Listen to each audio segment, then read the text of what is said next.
I think that sanctions on Lukoil, of course, are long overdue because regardless of what it does to oil prices, we need to do something about seizing Russia's funds from being able to finance the war in Ukraine. But we have to remember who is, behind these sanctions. Who is the president? Who is the person who stopped enforcement of the sanctions that existed when he came into office?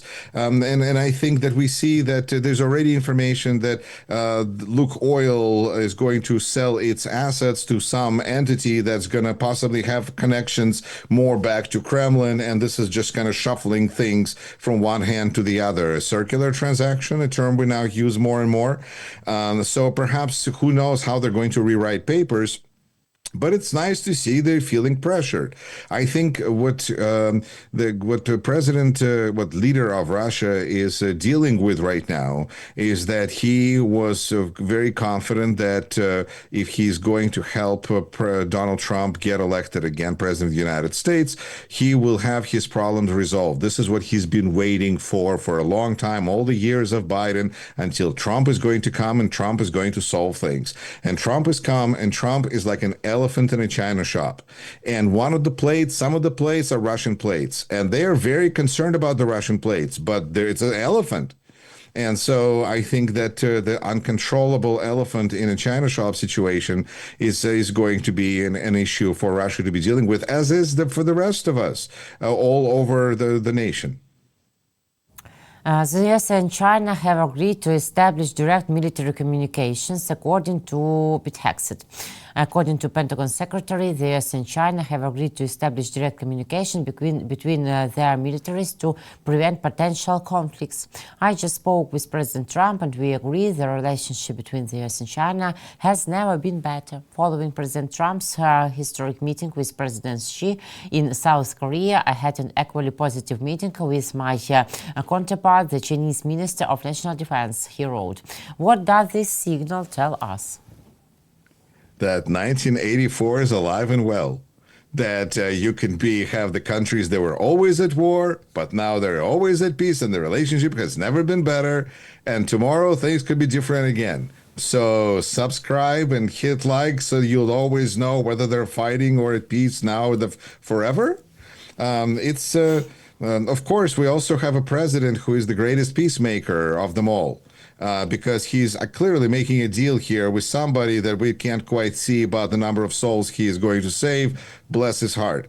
But I think we see that China is emerging as the superpower that it apparently is, because, United States is proud of its relationship with China. United States depends on rare earth minerals from China in order to defend us from China, but why not? I think that this is just this kind of a world of constant contradictions where, what is it? Are you going to believe me, or are you going to believe your lying eyes? Let's ignore the things that we see and just pretend that everything is great. I mean, there's jokes about, a number of jokes that we can all think of. I'm just going to skip to the punchline. This president is not showing our country well. He's showing himself to be bending over for China because of a situation, because of a crisis of his own making.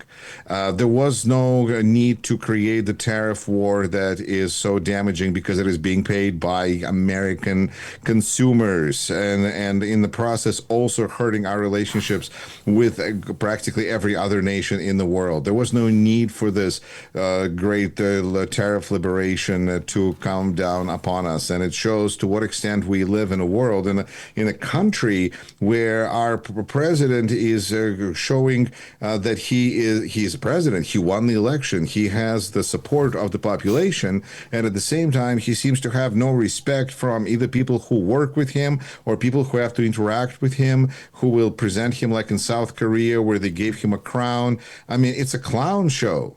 But the president is perfectly fine with it. And I think part of it is that he has no shame. And lacking shame makes so many things possible that having shame makes them difficult. And in his case, he is just doing this thing every day, and with every press conference, this TV show starring Donald Trump, starring himself, that he does, and countries like China who plan for the far further future than 2 weeks, which is the eternity in which terms President of the United States operates.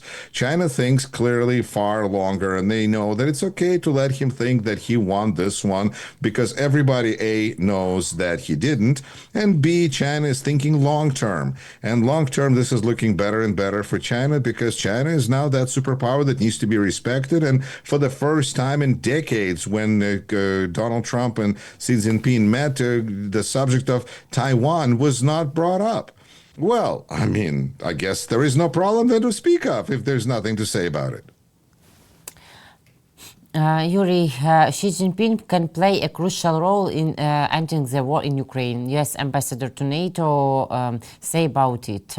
Matthew Whitaker told that China could be a tipping point in attempts to convince Russia to seek peace. This was stated on the air of Newsmax. There is no doubt that Xi Jinping plays a crucial role in ending a war in Ukraine, whether through purchases of Russian oil or through the supply of dual-use electronics and components for drones that the Russian Federation uses on the battlefield, he noted. The diplomat noted that he was very inspired by the results of the recent meeting between Trump and Xi Jinping, during which, among the other things, the parties discussed the war in Ukraine. But I don't believe that Kitai can change this. All supporting packages, yes, not public, but in fact to Russian Federation, because China uses Putin and Russian Federation as instrument in war against and the United States and all Western European countries. I think because we have to compare reality with statements by Donald Trump, and with the understanding that whenever Donald Trump speaks of a situation, it's always the same scenario. He was victorious. This was great. Everything turned out 12 out of 10. And then we just kind of go, really, what did actually happen?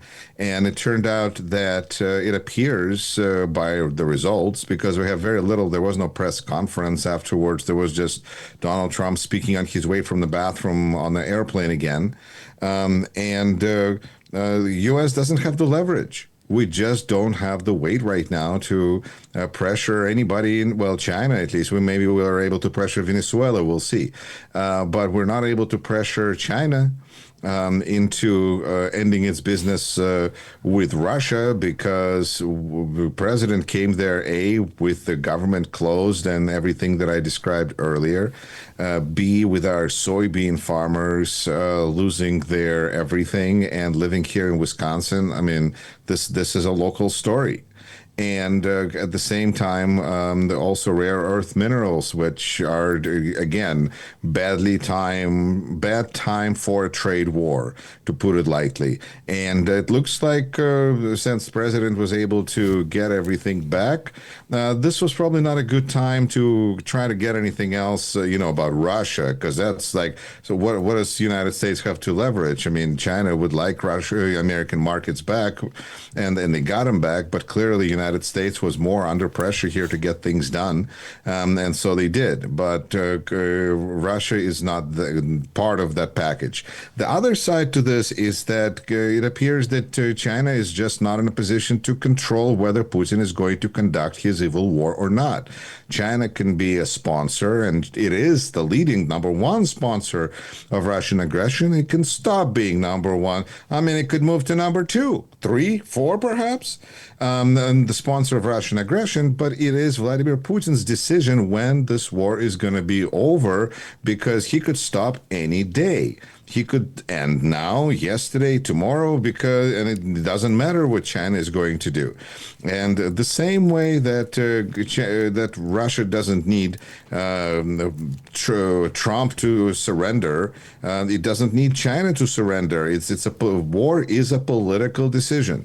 And that's something that Vladimir Putin is showing us every day, because Russia has no really means for this war. It has to buy everything and then sell its future and in order to conduct it. But its leader continues to do it. So this is why it's so important that we see new stories about new oil refineries being destroyed, and actual, something that works better than sanctions and better than pressure on China, and that's just supporting Ukraine and Ukrainian armed forces, which are putting Russia back in its dark ages, where its understanding of morality and ethic lies. So they're being matched there in the cave, and that seems to work. And we'll see how Russians get through this cold winter, because Ukrainians know this, and I don't have to explain to you, Iryna, you know this better than I do. The people of Ukraine lived through this this is the fourth winter of this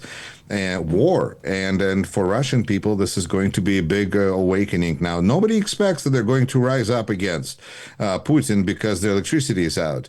But, again, we're dealing with a very interesting situation where both in the United States and in Russia, for different reasons, we're going to have people who are going to be hungry, and how they're going to be resorting and resolving that situation in very different circumstances could be one of the interesting stories going forward for, I don't know, this winter, if not the next year.